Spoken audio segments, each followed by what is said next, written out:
Opozita në Kosovë ju rikthye protestave kundër qeverisë, por për herë të parë ajo ishte e përçarë. Në shesh dolën vetëm Aleanca për Ardhmërinë e Kosovës dhe Nisma. Lëvizja vetëvendosje nuk ju bashkua tubimit në sheshin Skënderbeu në Prishtinë. Protestuesit të mbërritur nga i gjithë vendi me flamuj në duar hodhën thirrje kundër qeverisë. Pjesëmarrësit kundërshtuan 2 marrëveshjet, për bashkësinë e komunave serbe dhe paktin e përcaktimit të kufirit me Malin e Zi. Në ka përvash dashuria dhe vendosmëria për të mbrojtur suverenitetin e Republikës Kosovës.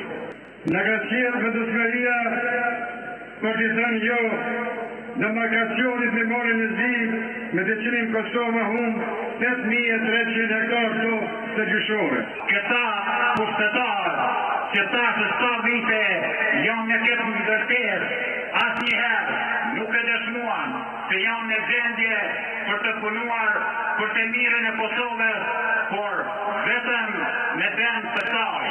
Dhe temet që janë sovën këtij vendi, po i përjetojnë çdo njeri nga ne. Protesta është zhvilluar e qetë ndërsa policia angazhoi forca të shumta për mbarvajtjen e saj. Lëvizja vetëvendosje kishte njoftuar më herët se nuk do të merrte pjesë në protestë, pasi nuk ishte arritur konsensus me 2 forcat e tjera opozitare për mënyrat se si ato do të vazhdonin betejën kundër qeverisë.